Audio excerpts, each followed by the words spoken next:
to this tasty, tasty topic of how manifestation intersects with self-trust and worthiness. And this is a little bit of a bonus added call in my Manifesting Like Magic call.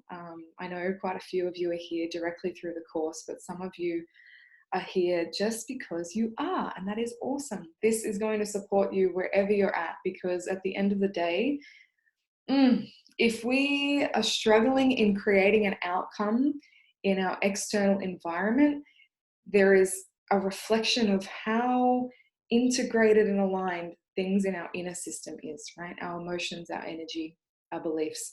I talk about the 3 centers, right? We've got heart, our power center, which might be our belly or our womb space, and then also the mind, the stories, the conditioning, the subconscious beliefs that we're working with. So if one of those centers is kind of off or straying, then we are likely not manifesting what it is exactly that we want. So I took a few questions in the private group for all of the magic makers in my manifesting course, and those of you that asked them are in this group right now. And I found it fascinating that even though they were different questions, they revolved around this very topic, around self-trust and worthiness. So I would love to hear from you wherever you're at. Just let me know in the chat box. What does self-trust and worthiness mean to you? How do you define it? And I'd love to know what every single person is bringing here, because we all have our different flavor and different take, but there likely will be some crossover. What is self-trust and worthiness to you? How do you define it? The experience of it, the meaning. And just pop whatever you come up with in the group chat. And how I define these qualities is kind of easily explained in what happens when we don't have them, right? Like when we're doubting ourselves, or we're constantly confused or overwhelmed, or not really quite sure what fork in the road to go down. It's when things don't feel stable and secure in us, no matter what's happening in the world around us, because to be human is innately chaos. There is always change, no matter how secure you can make believe that you are. There is always change around the corner. And self-trust and worthiness allows us a solid foundation to start from, so that we are unshakable. Unshakable in our alignment, in our resonance.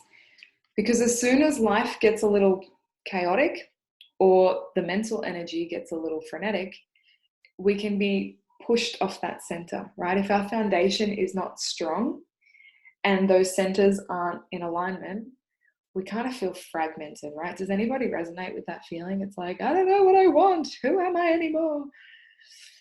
So we've got a few different definitions that I'd love to read out. Living in zero resistance to yourself is self-trust and worthiness. Knowing that what I'm feeling is my truth, and that others' opinions don't sway me.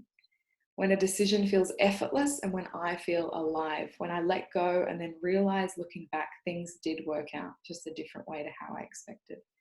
Beautiful. Love this. Self-trust equals faith, getting out of your own way. Worthiness is feeling that you are in your own right to receiving the development of your desires. Stunning. Yes. And so obviously, even just hearing a few of those definitions, these are not tangible things, right? We can't hold them in our hands. We don't know what they look like. And it's a feeling state. And so much of where we get caught up in the conscious creation journey is wanting to hold something in our hands on the outside when we don't yet believe it on the inside. When we don't yet fully click into place with the trust that that reality is there for us to access, whether or not it is even manifested. And so the wanting and the lack of your manifestation is the very thing that holds it away from you, that keeps that gap in between what you want and where you are.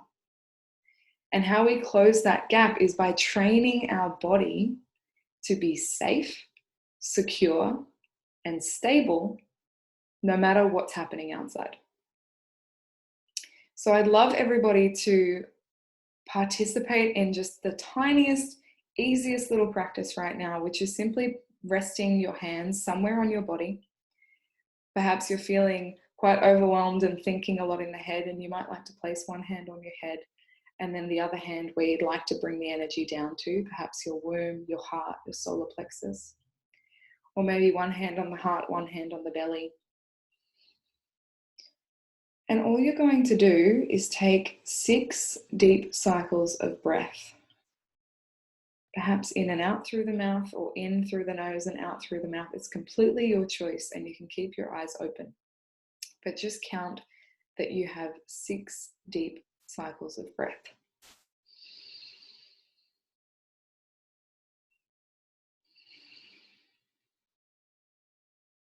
And what the research shows this does in your system, your nervous system, is completely click reset.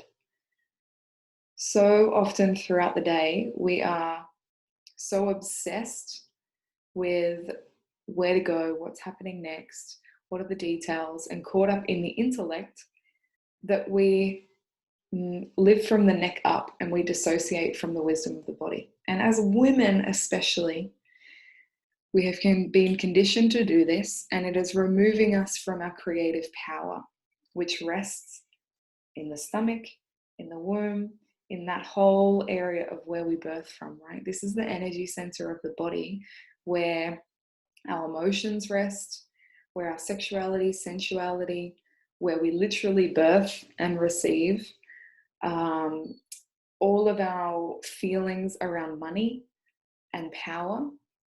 This is it, right? So if we're living from the neck up, we are so far disconnected from that creative force, that creative energy that actually births worlds. Are we following this so far? Does this make sense and land with you? Cool. So how we get back into the body is by doing exactly what you just did. 6 big, deep breaths.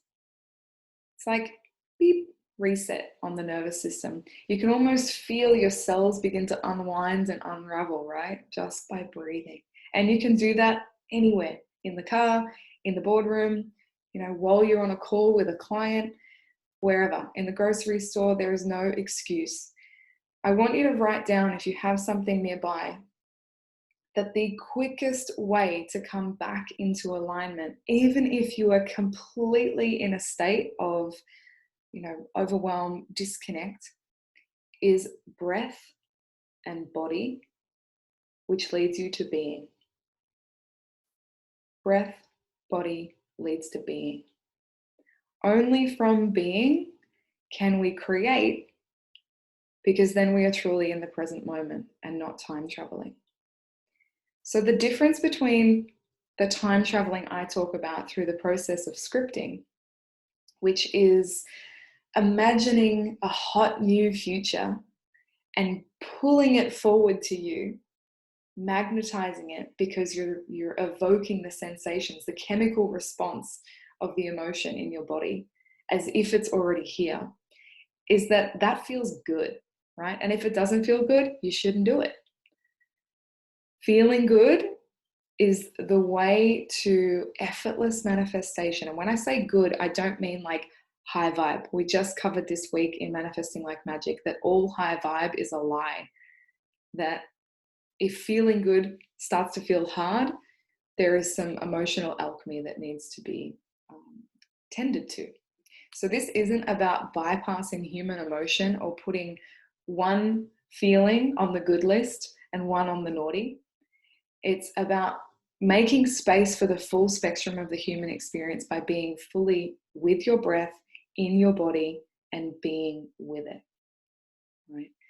In those moments, we have an opportunity to not turn away from the very resistance that is your medicine, your lighthouse to a breakthrough. Yeah. So I'd love to hear from everybody. What is an emotion that you can identify with that you have the hardest time making space for?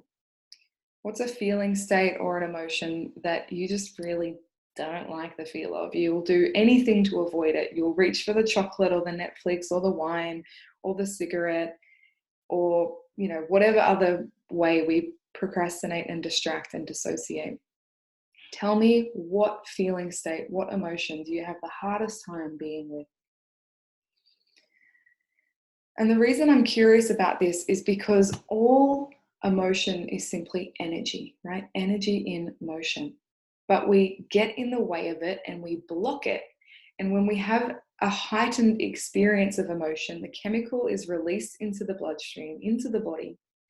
And if we have a story about that emotion being scary or confronting or wrong, or we're not in the place to handle it, we shut that off, we suppress its expression, and we save it for later. And then the body stores it, right? It's not moving. Energy in motion is stuck. So we're walking around with all of these parts and pieces of our history in us, perpetuating them in our journey. And wherever you have a block in your manifestation is an opportunity for you to explore what emotion might be hindering that outcome. So a few that we have trouble or challenge being with is failure, guilt, empathy, self-love. Interesting. Thank you. I'd love everybody to pop one in there and identify that.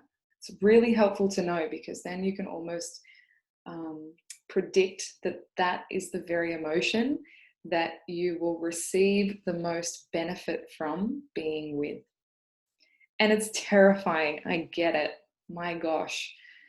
For me, sadness was always really hard to access because anger was quite comfortable for me. But for most women, anger is actually more tricky to be with because it's a little less safe than sadness.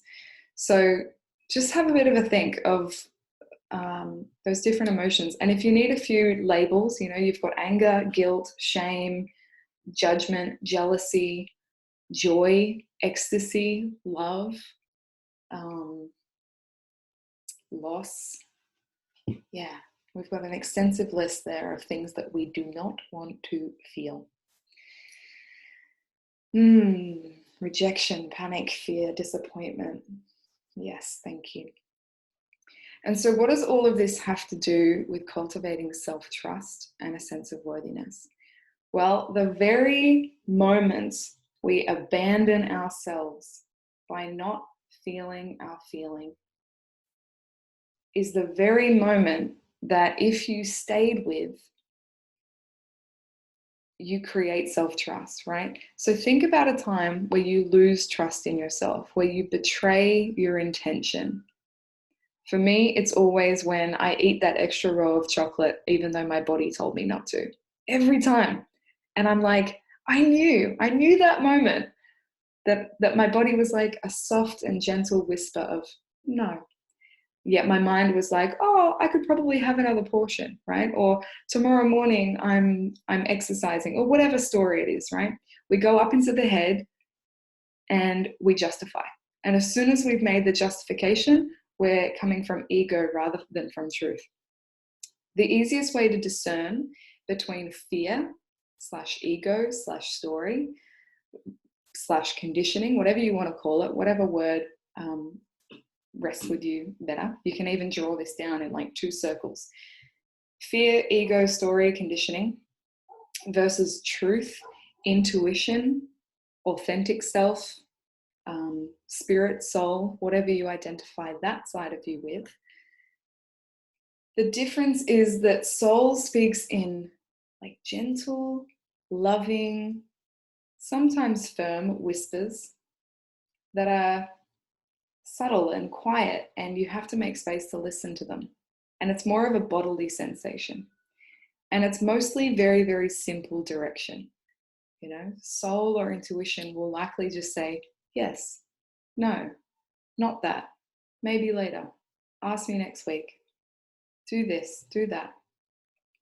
Whereas fear or story does exactly that. It loves to make a story. So it will kind of take you down this rabbit hole. It'll justify, it will compound on itself. It will be like, oh, well, if you don't do it now, then maybe tomorrow you could make space for it then. And then if you say yes to this, it could lead to that. And then maybe that would mean this. And then, right? We can feel that difference when we speak it, but it's much harder to discern in the moment. That's why we create that pause, the longer gap of breath, body, being. And the discernment over time becomes more like a strengthened muscle. You'll be able to know where that voice is coming from, what's fear, what's intuition. So when you come up against a feeling state that you're uncomfortable with, or a choice you have to make that feels a bit icky, even if it's, do I break off the next row of chocolate or not? Or even if it's, do I leave the job or do I stay? Or do I leave the relationship or do I stay? The more bigger decisions. We cultivate self-trust through knowing how intuition speaks to us in the body and then taking action on that intuition. We weaken self-trust every time we hear the intuition and we choose the opposite, right? I'd love to hear from you those moments where you know is kind of a sensitive area for you that you can abandon or betray that intuition or that truthful voice, you know. And I really encourage you to share it in the chat box, because even just like declaring it and being like, yeah, that's the thing, it alleviates some of the shame or the heaviness that we have around it, right?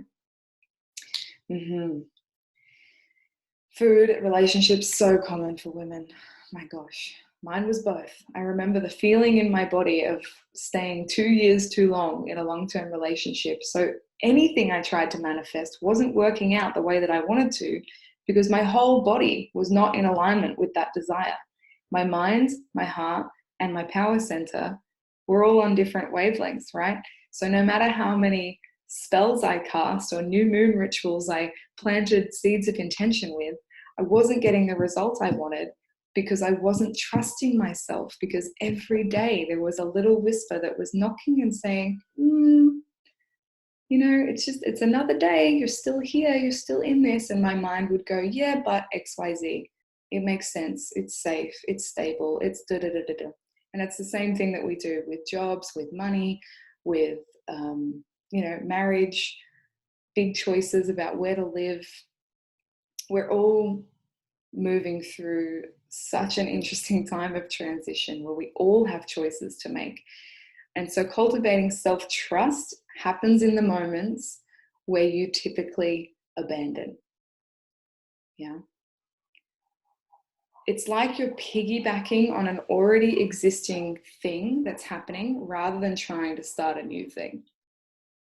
Right?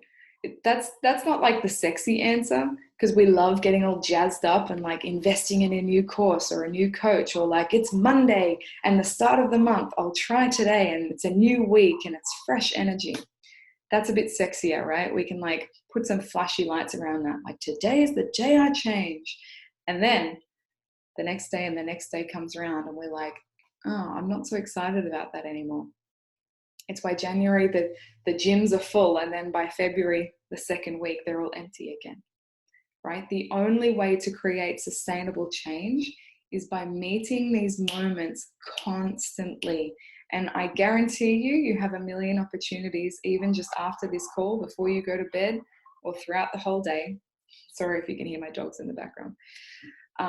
You have an opportunity to meet those confusions, those overwhelms, those opportunities for making a new choice by having the awareness first.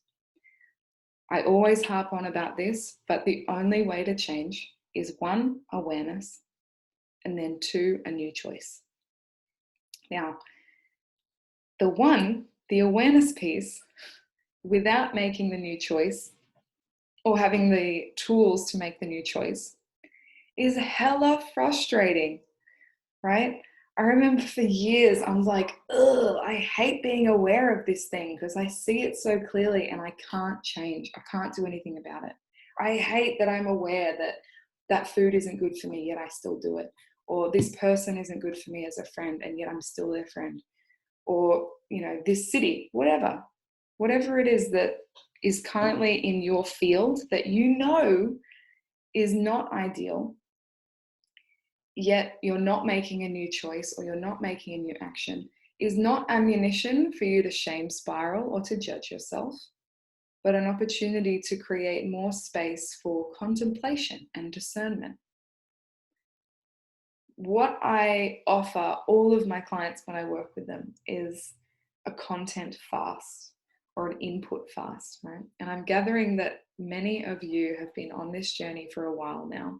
You know yourselves, you have rituals, you journal, you meditate, you practice yoga, you have some kind of existing practices in your life that bring you home to yourself. But there is also an obsession with doing the course, doing the training, learning the new thing, listening to the podcast, reading the book, right? I see a few of you smile because I'm so right about how much time you're focused on improving yourself as a support mechanism to the core human wound we all have, which is not being worthy as we are. Right? This is where the spiral of self-help kicks in. Is we use our very medicine to become poison to keep us away from arriving to the enoughness, the mythical place of enoughness. And so worthiness is not something that you need to do first. Worthiness is not a place you need to get to. And worthiness is not a result of knowing more, doing more, being more. Worthiness is your innate human birthright. I want you to write this down. I am worthy because I exist. And if you have your private space right now, I want you to say that out loud. You might like to even close your eyes and just try that on. See how it feels in your body. I am worthy because I exist. Notice what comes up. Is that really weird? Does that feel conceited or cocky? Does that feel numb? Tell me how that experience is in your body if anybody wants to share. I just like keeping this open dialogue because I know there's real people on the other end and I want to serve you best.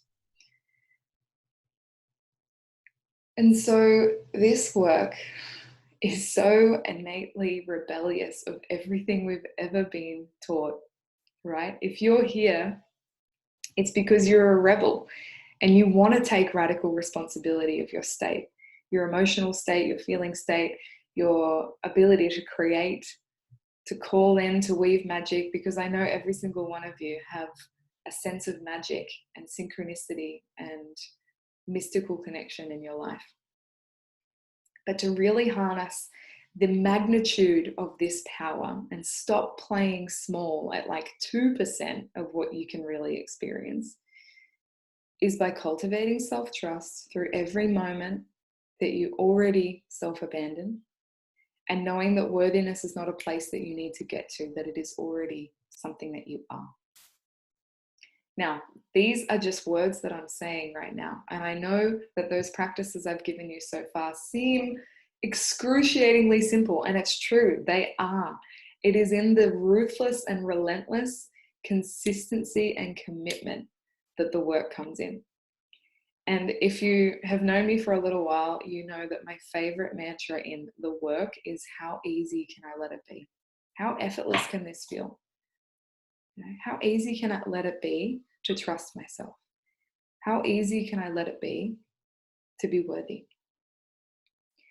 So if you are burdened by confusion or overwhelm or any other feeling state that is keeping you from choosing, I want you to create a practice of asking yourself questions and feeling what answers arise from where. Right? So even if you were to close your eyes right now and maybe place, again, hands on the body, and you were to ask yourself the question that you come to this masterclass with, do I leave or stay? Do I move there? Do I move here? Do I take the job? Do I not? What do I do next? Try and simplify it down to the most generalized version of what it is that you're currently at the crossroads of. And then ask that question to yourself 3 times, as if there is a microphone loudspeaker in your head and booming, declaring, commanding voice of you asks the question, clear and direct. And then notice what happens. Wait. Be patient. Sometimes the soul speaks in such quiet whispers that it needs time to trust you to listen to it, because maybe you have chosen against it for so long. And again, whatever happens in this process, if it's numbness or it's more non-clarity, be with that. Make space for that. Welcome that in. So just playing around with the sensations in the body. Where do you hear a voice? Where do you receive answers? And you'll notice that there is multiple places that this comes from. Perhaps the one in your head won't shut up. And perhaps the one in your gut or your heart or your stomach or wherever else it lives is meek and small. That's okay. You can stay with this for as long as you want, or you can open your eyes whenever you're ready.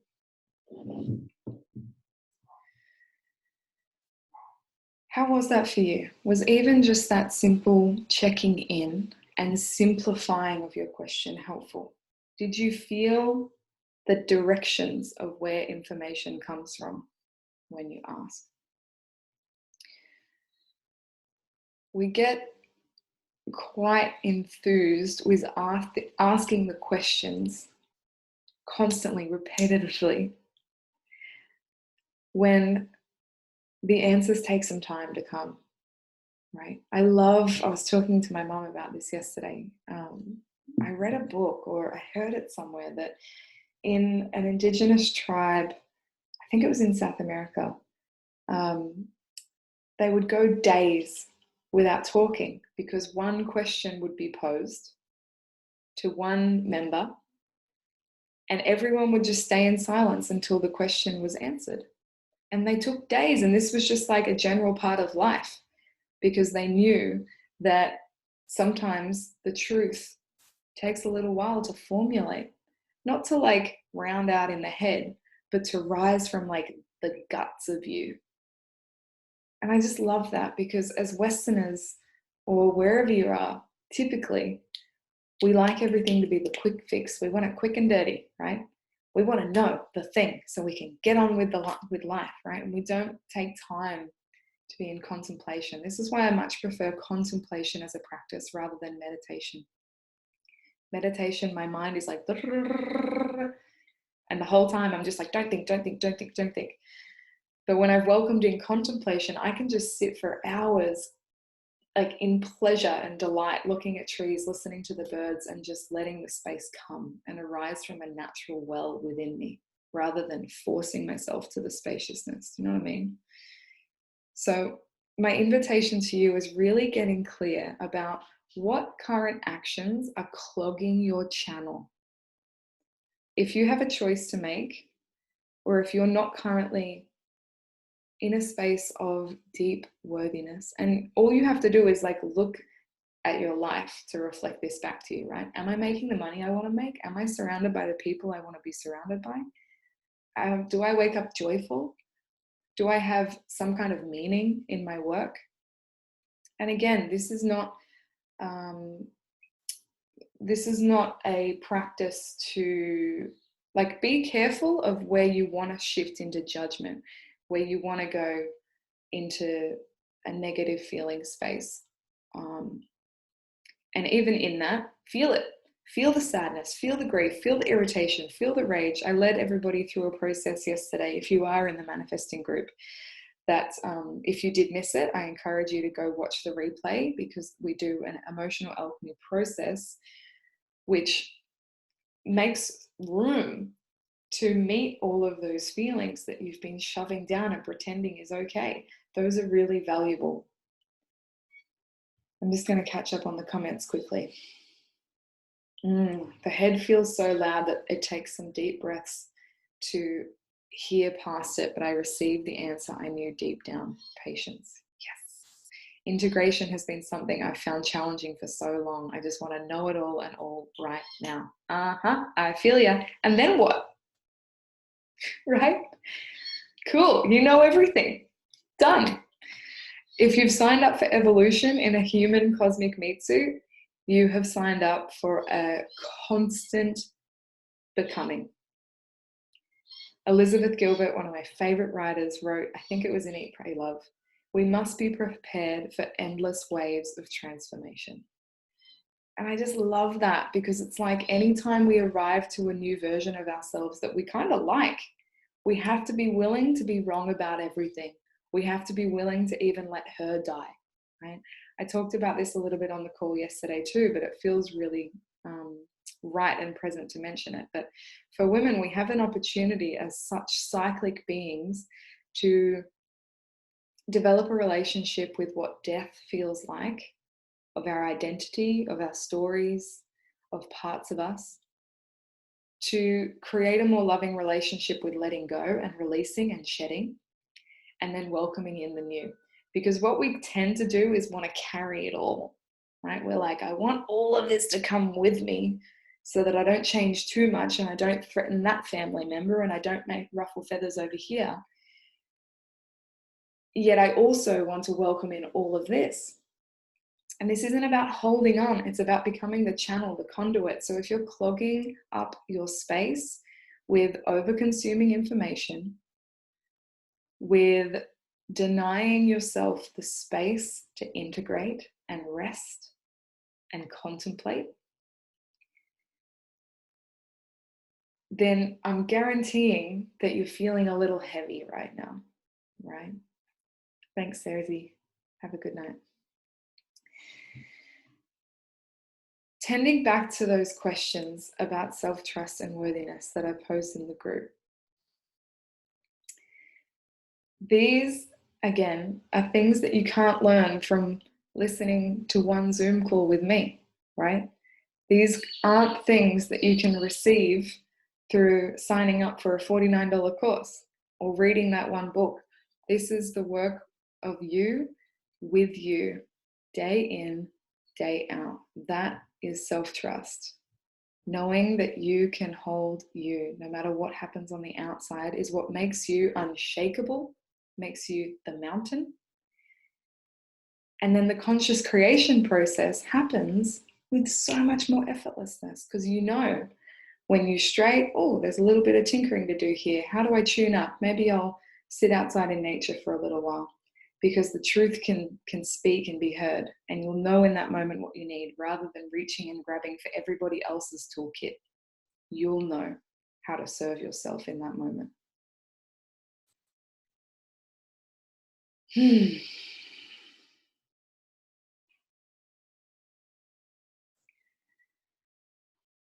Does anybody have any questions around anything I've said? And is this landing? Is this resonating? Is it feeling terrifying? Get a little bit of a turn on. That only you can cultivate self-trust and worthiness inside your own body and being, with your breath, with your presence, with your commitment. If it feels like a lot of work, I know it definitely felt that way for me, know that you're already doing it, but not getting the result that you want just yet. And so it will feel like a weight off when you show up for these opportunities of change. Aha, Beatrice, it is usually what we are preaching that we need to hear the most, right? I did it today. I was like, I've got this in the schedule, that's happening, this and that. And instead I was like, wait a second, I'm bleeding, it's raining outside. What's the priority? How can I really serve myself? And instead of going back to even the version of me 3 days ago that wrote my schedule, I was like, what do I need?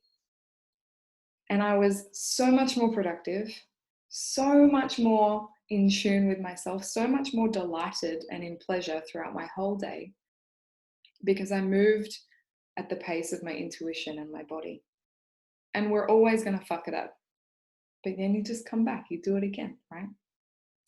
Grace is really important here through this process, because there will be times where you crack the block of chocolate and you're like, I can feel that my intuition doesn't want me to have this, but with awareness, I'm going to choose to have it and own that choice and be responsible in that choice, not the martyr, not the victim. This is the ultimate expression of creator consciousness, is not choosing to default to the victim or the martyr as to why you do what you do.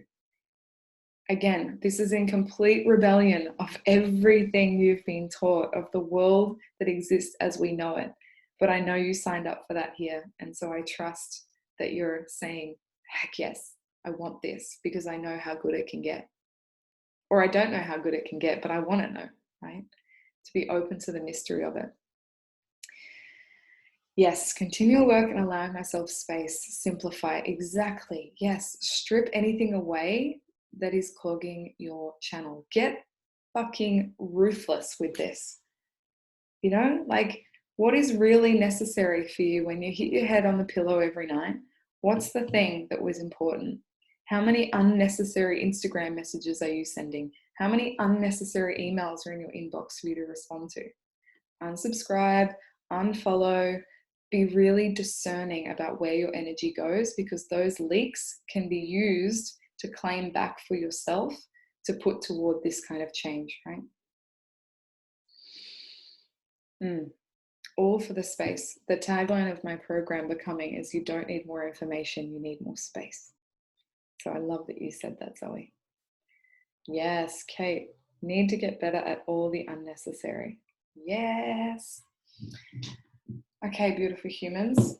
But I got a couple of minutes left. Just feeling into what last thing I want to leave you on.